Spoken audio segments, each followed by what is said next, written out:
Ancient evil powers being woken up by some evil genius looking to overthrow the entire world are a common trope in not only anime but media in general. We see this in Naruto with Kaguya, we see it in One Piece with whatever's going on with Emu, we see it in the 1000-Year Blood War arc in Bleach, but none of them do it quite like Jujutsu Kaisen. See, the entirety of the Culling Game arc in Jujutsu Kaisen is just reincarnated sorcerers being brought back to life, wanting to see the world burn. Luckily though, in JJK, we get to see awakened sorcerers provide a contrast to this. Awakened sorcerers are just normal people who got roped into the Culling Game against their will. In this video, we will cover every single Culling Game player, including reincarnated sorcerers and awakened sorcerers, so let's get into it. Oh yeah, and I'm gonna do this without spoiling everything, just enough to tell you who they really are. Alright, so first off, let's get the characters that we already know out of the way. Yuji, Megumi, Panda, Yuta, Maki, and Noritoshi Kamo are all characters that we've already seen a bunch of up to this point, so there's no point in really talking about them too much here. I will say Maki goes through a lot before she gets to the Culling Game. She comes back with burn scars from her fight with Jogo, and she comes back a lot more powerful. Noritoshi Kamo is also changed and has a short haircut now, so that's pretty cool. Now, for what we're really here for. Kenji Hikari is a good guy that's on the side of our good guys, but he's hard to recruit. See, Hikari was previously a third-year student at Jujutsu High before he got suspended due to a fight with the higher-ups. Long story short, the higher-ups in Jujutsu Society hate curse techniques that involve technology, and Hikari's curse technique and domain expansion are based on a pachinko game that's Japanese, basically a slot machine. Hikari works as a bookie for a fight club, and let's just say that Yuji has to make a gamble of his own to recruit him. After recruiting him though, he plays a crucial role in the Culling Game. See, Hikari should really be classified as a special grade sorcerer. When Hikari hits the jackpot as part of his domain, he's literally invincible for 4 minutes and 11 seconds. Yuta himself claims that Hikari is just as powerful as Yuta, if not more powerful, whenever he gets worked up, which is when he hits the jackpot. This guy is an absolutely invaluable asset to the team. Oh yeah, and his romantic partner Kirara Hoshi also joins the side of the good guys, but their role is not very big at all. Next up, let's talk about an awakened sorcerer, Charles Bernard. This guy was an aspiring manga artist before the Culling Game started, but here's the thing, he's French. And his manga's pretty much terrible. Like, there's cat girls in his manga. It's kind of terrible. I don't know how many times I can say the word terrible, but anyway. He ends up in a fight against Hikari because Hikari calls him a creepy otaku. I mean, that's fair. He's definitely one of the wackier characters in Jujutsu Kaisen. His curse technique is called G War Staff, and it allows him to see the future of his opponents for up to 1 second after he draws their blood. He actually sees this future in a conjured manga panel that kind of just floats above them, so it's fair for a mangaka like him.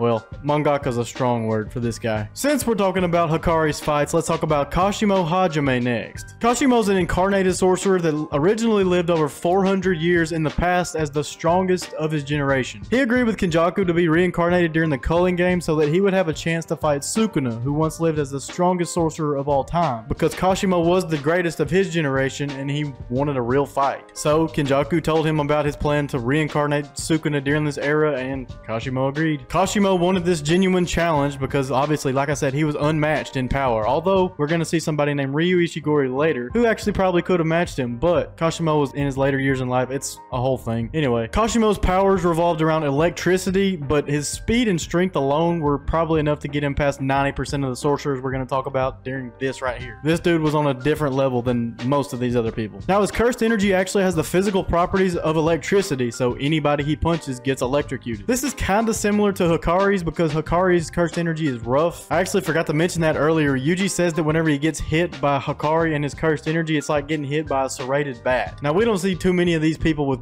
weird cursed energy, but here's two of them and they're fighting each other. Kashimo also uses the Nioi staff, which acts as a lightning rod to strengthen his electrical powers or whatever. Oh, and his actual curse technique, which is called Mythical Beast Amber, can only be used once in his lifetime because it literally turns his entire body into electricity. Like cursed energy generated electricity, not like his cursed energy, it's literal electricity. This dude's kind of crazy, to be honest. Let's jump to one of our weirder entries on this list, Angel and Hana Kurisu, who inhabit the same body. Alright, so let's get this out of the way right now. When Kenjaku reincarnates these ancient sorcerers, they have to have a vessel in the modern day to take over their body. Angel is an ancient sorcerer from Sukuna's generation who agreed with Kenjaku to be reincarnated so that she could wipe out all these other reincarnations. Like, he told her about the plan that they were going to reincarnate in other people's bodies, but she does it with a twist. She doesn't actually take over Hana Kurisu's body. That's the point here. She thinks it's an abomination and she wants to wipe all of them out, as well as the disgraced ones, Sukuna. So basically, she's symbiotically living in Hanakurusu's body, and they're kind of sharing a body and cursed energy, cursed technique, all that kind of stuff. Now, I said she wants to wipe out all these other reincarnated sorcerers as well as Sukuna himself, and she's actually got a shot at this because she has a cursed technique called Technique Extinguishment. Now, this is pretty much just as it sounds. It can extinguish any cursed technique, tool, object, barrier, anything like that, especially when it's used at its full power whenever she uses Jacob's Ladder. Now, a fun thing to consider about Hana, she actually knew Megami in the past because he rescued her and she developed romantic feelings for him, and then she kind of pseudo joined him and Yuji's group and kind of started replacing Nobara in a way. But anyway, that's a whole thing in that manga. You'll see this in the anime real quick. Next up is that guy that I talked about earlier, Ryu Ishigori. He lived at the same time as Kashimo Hajime 400 years in the past. Now, this dude has the highest cursed energy output in all of recorded history, including Sukuna's. Now, his cursed technique is literally just that. It's known as Granite Blast, and it's literally like a hyper beam from Pokemon, like concentrated attack of cursed energy. I sound like a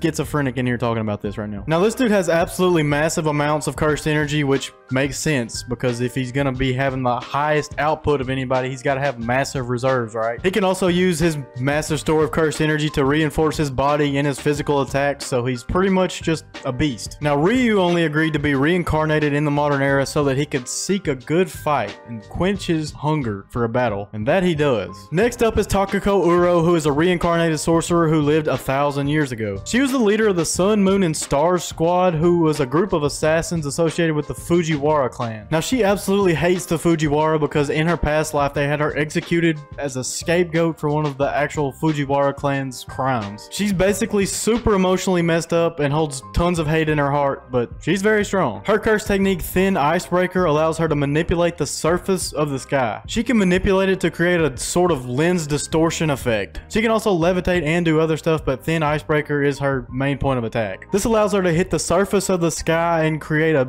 massive shockwave, which obviously just travels through to her opponent and creates a shockwave blasting them. It's actually really hard to explain this because the surface of the sky is not really a real thing. Next up, we have Dhruv Lagdwala, who's an absolutely ancient soldier who lived over 2,000 years ago and once conquered Japan. He controlled very powerful Shikigami that Yuta would eventually copy and use in his later fights. Kurorushi is a special grade cursed spirit that Kenjaku once absorbed with curse manipulation in Geto's body, and then he set him loose in the Culling game as a player. Now, it's one of only 16 registered special grade cursed spirits, so you know it's powerful. This thing can create basically endless amounts of cursed cockroaches, and then when the cursed cockroaches eat flesh, it goes through parthenogenesis, which allows it to create even more cursed cockroaches. It also has a nasty festering life sword, which allows it to shoot cursed insect eggs into the flesh of its opponents that later hatch out. It's absolutely disgusting. Next up, Reggie Star. Reggie's another incarnated sorcerer from the past, but we don't really know how long ago he lived. He's gathered a group of sorcerers together to fight with and for him, but he's really more of a con artist than a powerful sorcerer, if you ask me anyway. He's very strong, but he's not quite on the level of the other incarnates we mentioned earlier. He has an inherent technique called contractual recreation, which quite literally lets him recreate what's on the contract that he's trying to recreate. Like, normally he uses receipts, so we'll talk about it. Okay, so here's two different examples of this. In the first one, somebody bought knives, and this is on the receipt. So he creates and manifests knives to fight in battle. Another is for a week or weekend or whatever of a spa resort vacation, so he gets all the rest that he would have gotten at the spa resort. Reggie's group of followers includes Chizuru Hari and Remy, who are awakened sorcerers, and Aori Hazanoki, who's an incarnated sorcerer from the past. None of these characters will ever really amount to much, but Hazanoki's curse technique is pretty cool. He can explode parts of his body, even being able to like rip off his fingers and throw them and then blow them up, and then he regenerates them with reverse curse technique. Next up, we have Hanyu and Haba, both who are awakened sorcerers. Hanyu's technique is that she can turn her hair into an airplane basically and fly around. Haba's is literally just a helicopter, so it's the complement to that, so he can fly around as well. I guess that's why they teamed up. Rin Amai is an awakened sorcerer from the same hometown as Yuji, but somehow the poor guy ended up, you know, in the Culling game. He was just a normal guy. Using the word sorcerer for this guy is kind of a strong word. His curse technique allows him to take his blood sugar levels and turn them into a physical form of sugar, like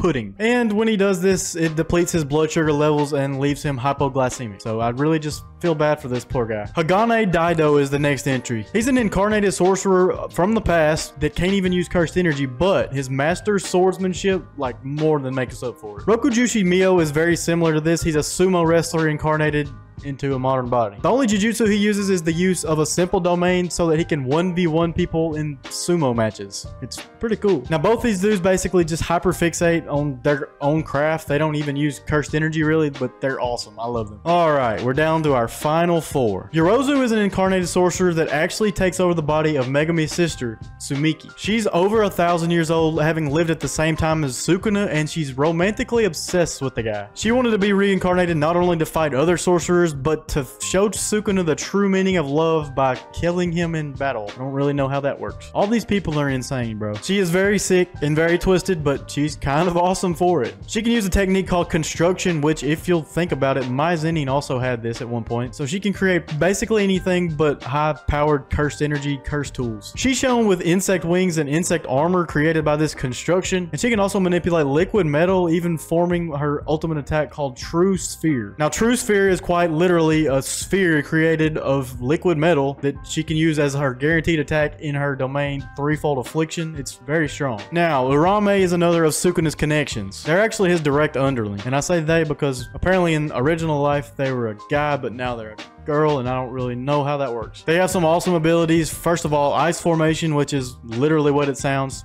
It can form ice. Frost Calm lets them shoot freezing mist at opponents and freeze them. Icefall lets them control floating shards of ice. And of course, Reverse Curse Technique. Still not much is known about Urame, even though they're in the show until the end of the manga, so there's that. Alright, do we want to talk about Takaba or Higuruma next? Let's talk about Higuruma. This guy's an awakened sorcerer that ends up as one of the most powerful in the entirety of the Culling game. Now, his Judge Man ability is what makes him so strong. Judge Man is a Shikigami that acts as a literal judge in Higuruma's domain expansion, Deadly Sentencing. Now within this domain, violence is negated and quite literally impossible. Judge Man judges whether or not the defendant is guilty of the crime that they're being accused of, and if they are, he chooses a punishment for them. Punishments include confiscation, which takes away the ability of the defendant to use their cursed technique or tool if they don't have a technique, as well as confiscation plus the death penalty, which is quite literally as it sounds. It's confiscation plus the death penalty. Higuruma is granted the Executioner's Blade or Executioner's Sword, whatever they call it, and if he cuts you, you're dead. Now this dude plays a pretty big role going forward, so I'm not going to spoil too much about him, but just know he's awesome. Alright, here we go. Takaba is an awakened sorcerer in the Culling game who just wanted to be a comedian, but somehow he ended up here. Now he instantly becomes one of my favorite characters in the entirety of this anime, and he's probably going to be that for you once you see him in the actual anime. I'm in the manga for myself. His curse technique is actually called Comedian, and it's one of the strongest in the entire series. It's actually kind of similar to Gear 5 Luffy, if you can imagine that, but Takaba has no idea that his potential is this high. That's about it about Takaba without spoiling anything. Alright, so that's every single new character in the Culling game explained, but I didn't go into too much depth on any of them, so check out this video right here talking about Kenji Hikari. He's one of my favorite characters and one of the best characters in the entire show. So check this out right here, and until next time, peace.